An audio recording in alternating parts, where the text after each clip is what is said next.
नमस्कार, welcome to एक serviceman India YouTube channel. जैसे कि आपने थंबनेल में देखा, ECHS कार्ड होल्डर्स को 1000 रुपीज़ पर मंथ फिक्स मेडिकल अलाउंस मिल रहा है। सो आज का जो विषय है, किन ECHS कार्ड होल्डर्स को मिलेगा ये फिक्स्ड मेडिकल अलाउंस और किन को नहीं मिलेगा, और जिनको मिलेगा क्या क्राइटेरिया होना चाहिए और कैसे अप्लाई करेंगे, ये सारी जो प्रोसेस है, ये प्रोसेस आज इसमें डिस्कस करेंगे। पर मेन वीडियो में जाने से पहले आप सबसे रिक्वेस्ट है, अगर आप इस चैनल को अभी तक सब्सक्राइब नहीं किया तो ज़रूर सब्सक्राइब करें, लाइक करें, शेयर करें, ताकि इन्फॉर्मेशन ज़्यादा से ज़्यादा लोगों तक पहुंच पाए। सो फ्रेंड्स, जैसे कि आप जानते हैं 2003 का बाद ECHS मेंबरशिप लेना सभी एक सर्विसमैन के लिए ज़रूरी हो गया। यानी कि 1 अप्रैल 2003 का बाद जो भी रिटायर हुए हैं उनके लिए ECHS मेंबरशिप कंपलसरी है। चाहे आपके आसपास कोई ECHS का सुविधा हो या ना हो, आपको ECHS का जो कंट्रीब्यूशन है वो पे करना ही है और आपको मेंबरशिप लेना ही पड़ता है। पर ऐसे देखा गया बहुत सारे एक सर्विसमैन हैं जिनके आसपास में कोई ECHS पॉलीक्लिनिक का सुविधा नहीं है, जहाँ पे है वो घर से काफ़ी दूर है, वहाँ तक आके ट्रीटमेंट कराना पॉसिबल नहीं है। यानी कि आप अगर ट्रीटमेंट कराने के लिए आते हैं तो आपका कन्वेंस चार्जेस इतना पड़ जाता है, आपका रहने का खर्चा ये सब मिलाकर इतना पड़ जाता है, उससे आप अगर लोकली ट्रीटमेंट कराओगे तो सस्ता पड़ता है। तो इस सिचुएशन में देखा गया कि ECHS का जो मेंबरशिप है उनके लिए बिल्कुल ही बेनिफिशियल नहीं है। तो इस केस को कई बार डिपार्टमेंट ऑफ एक सर्विसमैन वेलफेयर के पास एड्रेस किया गया, ग्रीवेंसेस लॉन्च हुए और फिर गवर्नमेंट ऑफ इंडिया ने एक सॉल्यूशन ढूंढा, वो है फिक्स्ड मेडिकल अलाउंस। 1 नवंबर 2018 को गवर्नमेंट ऑफ इंडिया ने एक ऑर्डर जारी किया, जैसे कि आप स्क्रीन पे देख सकते हैं। जो order department of ex serviceman welfare की तरफ से chief of army staff, naval staff and air staff सभी का पास, और इसका हेडलाइंस है grant of fixed medical allowance to ex serviceman pensioners and ex serviceman family pensioners who are ECHS members and residing in districts not covered by ECHS polyclinic / armed forces hospital / MI room upgraded to accommodate ESMs। यानी कि जो एक serviceman है जिनके आसपास में कोई ECHS या आर्म फोर्सेस हॉस्पिटल या फिर MI रोम का कोई सुविधा नहीं है, उनके लिए फिक्स्ड मेडिकल अलाउंस का बंदोबस्त किया गया। और वो जो अलाउंस है 7 CPC का हिसाब से, आज का हिसाब से आपको हर महीना 1000 रुपीज़ पर मंथ आपको मिलेगा। तो ये कैसे मिलेगा आपको, इस लेटर में आगे देखेंगे।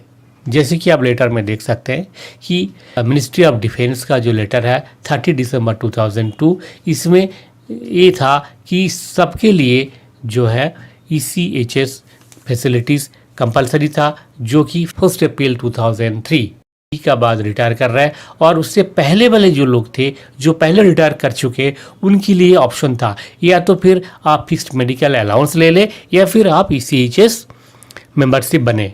दोनों में से कोई एक ऑप्शन आपको चूज़ करना होगा। तो उस समय जो लोग ECHS मेंबरशिप के लिए ऑप्ट किया था उनको ECHS मेंबरशिप मिला और उनको ECHS का सुविधा मिल रहा है। जो ऑप्ट नहीं किया था, फिक्स्ड मेडिकल अलाउंसेस लेना पसंद कर रहे थे, उनको अभी fixed medical allowance per month 1000 rupees अभी भी मिलता है और मिलता रहेगा। पर ये प्रोविज़न अभी शुरू हुआ, ये पहले नहीं था कि ECHS मेंबरशिप लेने के बावजूद अगर आपके आसपास ECHS का सुविधा नहीं है तो आपको इस समय पहले का जैसे 2003 से पहले का जैसे लोग ऑप्ट कर रहे हैं, या तो APMA या फिर ECHS, ऐसी आपके पास भी ऑप्शन है। चाहे तो आप फिक्स्ड मेडिकल अलाउंस ले सकते हैं या फिर आप चाहे तो ECHS का जो सुविधा है वो कंटिन्यू कर सकते हैं। बट कोई भी एक ऑप्शन आपको लेना होगा। ये नहीं चलेगा कि आप जब दिल चाहे आप ECHS सुविधा लिया और जब आपको अच्छा लगा तो आप फिक्स्ड मेडिकल अलाउंस ले लिया, ऐसे नहीं होगा। आप दोनों में से कोई एक ऑप्शन चूज़ कर सकते हैं। अगर आप फिक्स्ड मेडिकल अलाउंस का ऑप्शन चूज़ किया तो आपका ECHS कंट्रीब्यूशन आपको आपने पे किया at the time of retirement या फिर ECHS के लिए जब आप अप्लाई किया मेंबरशिप के लिए, उस समय आपने जो कंट्रीब्यूशन पे किया वो किसी भी हालत में रिफंडेबल नहीं है। ये नहीं कि आपने जो कंट्रीब्यूशन पे किया वो रिफंड नहीं होगा, पर आपको हर महीना ये जो FMA है हर महीना 1000 रुपीज़ वो आपको मिलता रहेगा। इसका जो डिटेल में जो इसमें लिखा गया, जैसे कि आप देख सकते हैं कि किन कंडीशन में आपको मिलेगा। जैसे कि आप देख सकते हैं कि एक serviceman health scheme ECHS membership is compulsory for all ESM pensioners and entitled ESM family pensioners. सभी एक सर्विसमैन और फैमिली पेंशनर के लिए ECHS का सुविधा मेंबरशिप कंपलसरी है। Those retired discharge and on death of the serving armed forces personal which occurred on और after 1 अप्रैल 2003। यानी कि 1 अप्रैल 2003 के बाद जो भी रिटायर किए सबके लिए ECHS मेंबरशिप कंपलसरी है, और आपने एक बार जो कंट्रीब्यूशन पे किया वो नॉन रिफंडेबल है। पैरा 4 में ये बोला गया है कि despite being an ECHS member above mentioned ex servicemen pensioners and ESM family pensioners residing in districts where no ECHS polyclinic or armed forces hospitals or MI room upgraded to accommodate ESMs is available will be eligible for FMA as well as will be entitled for IPD treatment। एक serviceman है जिनको ECHS polyclinic का सुविधा नहीं मिल रहा है, इनको fixed medical allowance मिलेगा। और IPD ट्रीटमेंट यानी कि आप कभी अगर एडमिट हुए, जैसे आपको कभी एडमिट होना पड़ा, तो उस केस में आपको ये सुविधा मिलेगा। The residential address of the ECHS member for payment of FMA cessation of FMA shall be the address indicated as the permanent address in his her PPO। आपका PPO में जो एड्रेस है उस हिसाब से ये तय किया जाएगा कि आपका जो एरिया है वो एरिया अंडर FMA पड़ रहा है या नहीं। इसके लिए एक लिस्ट दिया हुआ है, डिस्ट्रिक्ट का लिस्ट है, स्टेट वाइज डिस्ट्रिक्ट वाइज एक लिस्ट आपको आगे मिलेगा, जहाँ पे आप देख सकते हैं कि आप जिस स्टेट में जिस डिस्ट्रिक्ट में रह रहे हैं FMA के लिए एलिजिबल है या नहीं। यानी कि आप अगर उन डिस्ट्रिक्ट्स में रह रहे हैं तो आपको फिक्स्ड मेडिकल अलाउंस मिलेगा। अगर इन डिस्ट्रिक्ट्स में आपका एड्रेस नहीं पड़ता है तो आपको FMA नहीं मिलेगा। जैसे कि आप commencement of registration of FMA, इसमें ये बोला गया कि अगर आपको ECHS पॉलीक्लिनिक का सुविधा या फिर आर्म फोर्सेस हॉस्पिटल का सुविधा नहीं मिल रहा है तो आप FMA के लिए आप अप्लाई कर सकते हैं। अप्लाई आपको करना पड़ेगा थ्रू आपका PDA पेंशन डिसबर्सिंग एजेंसी, यानी कि आपका जो बैंक है, बैंक का through authorised pension disbursing bank, आपका बैंक का थ्रू आपको अप्लाई करना पड़ेगा। कैसे अप्लाई करेंगे? By submitting an application in the prescribe format to the nearest station headquarter in triplicate. आपको ये अप्लाई करना पड़ेगा स्टेशन हेडक्वार्टर में 3 कॉपी इसका जो निर्धारित फॉर्म है वो फॉर्म फिलअप करके आपको स्टेशन हेडक्वार्टर में देना पड़ेगा। स्टेशन हेडक्वार्टर उस फॉर्म को स्क्रूटिनाइज करेंगे और आपका रेजिडेंशियल एड्रेस जो है आपका वो वेरीफाई करेंगे। आप जहाँ पे रह रहे हैं उस डिस्ट्रिक्ट में एक्चुअली कोई ECHS सुविधा है या नहीं, और आपके लिए FMA एप्लीकेबल है या नहीं, आप ऑथराइज है कि या नहीं। अगर आप एप्लीकेबल है तो वो एप्लीकेशन जो है आगे भेजा जाएगा। आपका जो एप्लीकेशन का ओरिजिनल कॉपी है वो भेजा जाएगा PCDA पेंशन इलाहाबाद को, ऑफिसर्स के लिए PCDA ऑफिसर्स पुणे को, और नेवी एंड कोस्ट गार्ड के लिए PCDA मुंबई को, और एयरफोर्स के लिए JCDA एयरफोर्स न्यू दिल्ली को। और आपका जो डुप्लीकेट कॉपी है ये कॉपी भेजा जाएगा रीजनल सेंटर ECHS को। आपका जो डाटाबेस है वहाँ पे अपडेट होगा और इनका थ्रू फर्दर आपका रिकॉर्ड ऑफिस में पहुँचेगा। और तीसरा जो कॉपी है triplicate copy will be return to the ESM by the station headquarter duly endorsed with verification of district as per format. आपने जो 3 कॉपी एप्लीकेशन जमा किया था उनमें से एक कॉपी आपको रिटर्न मिलेगा ड्यूली वेरीफाइड कि आपका डिस्ट्रिक्ट में FMA ऑथराइज है। वो वेरीफाई होने के बाद आपको एक कॉपी वापस मिलेगा। बेस्ड ऑन इविड ओरिजिनल एप्लीकेशन PCDA इलाहाबाद और PCDA नेवी कोस्ट गार्ड या फिर आपका JCDA एयरफोर्स न्यू दिल्ली जो भी एप्लीकेबल है आपका केस में, वो आपका एफएमए सैंक्शन करेंगे और आपका पीपीओ में उसका एंडोर्समेंट होगा, यानी कि पीपीओ में मेंशन होगा आपको किस दिन से हर महीना एफएमए मिलेगा। तो इसके हिसाब से आपको एक करिजेंडम पीपीओ भी इश्यू होगा। The date of commencement of FMA will be the first day of the subsequent second month in which the pensioner has submitted the application. आपको कब से मिलेगा? आप जिस महीने में एफएमए के लिए आपका एप्लीकेशन सबमिट किया था स्टेशन सेल में, उसका नेक्स्ट मंथ से आपको एफएमए मिलना शुरू हो जाएगा। सीजेशन ऑफ ओपीडी फैसिलिटीज़, और जैसे कि आपने एफएमए लेना शुरू कर दिया तो आपका जो ओपीडी फैसिलिटी है वो आपको नहीं मिलेगा। आप ईसीएचएस पॉलीक्लिनिक या आम्फोसिस हॉस्पिटल में आप ओपीडी में नहीं दिखा सकते हैं। He is also not eligible for referral to empanel facility for treatment in OPD. The ECHS smart card of the ESM will be endorsed with such details regarding facility available to him / her। आपका जो ECHS card है उस पर लिखा रहेगा कि you are not eligible for OPD।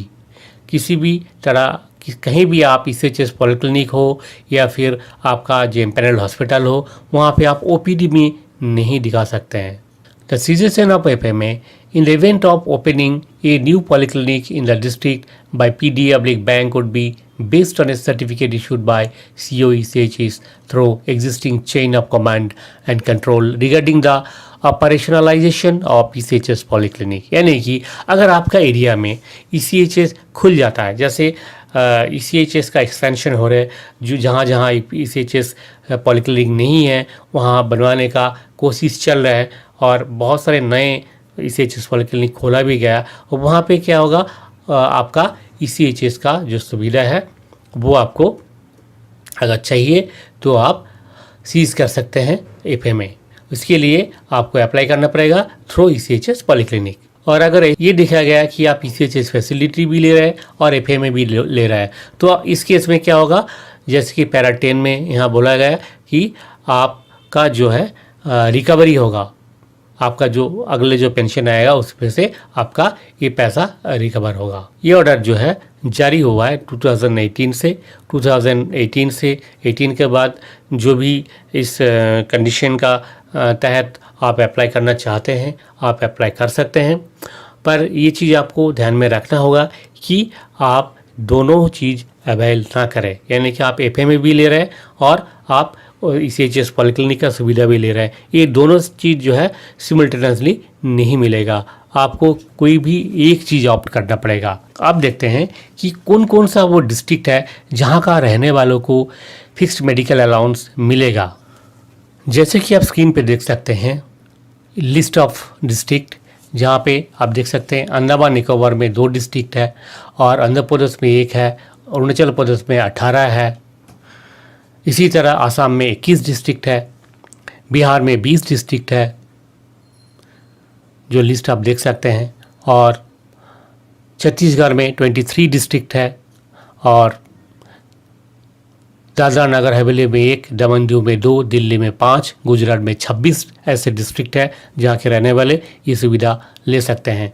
और हरियाणा में 1 ही केवल डिस्ट्रिक्ट है, हिमाचल प्रदेश में 2 डिस्ट्रिक्ट है, जम्मू एंड कश्मीर में 9 डिस्ट्रिक्ट है, झारखंड का 16 डिस्ट्रिक्ट है, झारखंड का जो लिस्ट आप देख सकते हैं, और कर्नाटक का भी 16 डिस्ट्रिक्ट है, लक्षद्वीप का 1 डिस्ट्रिक्ट है, मध्य प्रदेश का 39 डिस्ट्रिक्ट है जो कि इसे चीज़ कवर नहीं है, जहाँ के लोग एफएमए ले सकते हैं। और इसके अलावा भी आप जैसे देख सकते हैं कि महाराष्ट्र का 12 डिस्ट्रिक्ट है, मणिपुर का 13 डिस्ट्रिक्ट है, और ये जो और मेघालय का 10 डिस्ट्रिक्ट है, मिज़ोरम का 6 डिस्ट्रिक्ट है, नागालैंड का 8 डिस्ट्रिक्ट है, उड़ीसा का 21 डिस्ट्रिक्ट है जहाँ पे ECHS सुविधा नहीं है और लोग एफएमए ले सकते हैं। ऐसे ही पुडुचेरी का 3 डिस्ट्रिक्ट, राजस्थान का 11 डिस्ट्रिक्ट है जहाँ पे ये सुविधा नहीं है और आप एफएमए ड्रॉ कर सकते हैं। ऐसे ही देख सकते हैं सिक्किम का 3 है, तमिलनाडु का 8 डिस्ट्रिक्ट है, तेलंगाना का 25 डिस्ट्रिक्ट है, और त्रिपुरा का 7 डिस्ट्रिक्ट है, और उत्तर प्रदेश का 27 डिस्ट्रिक्ट है,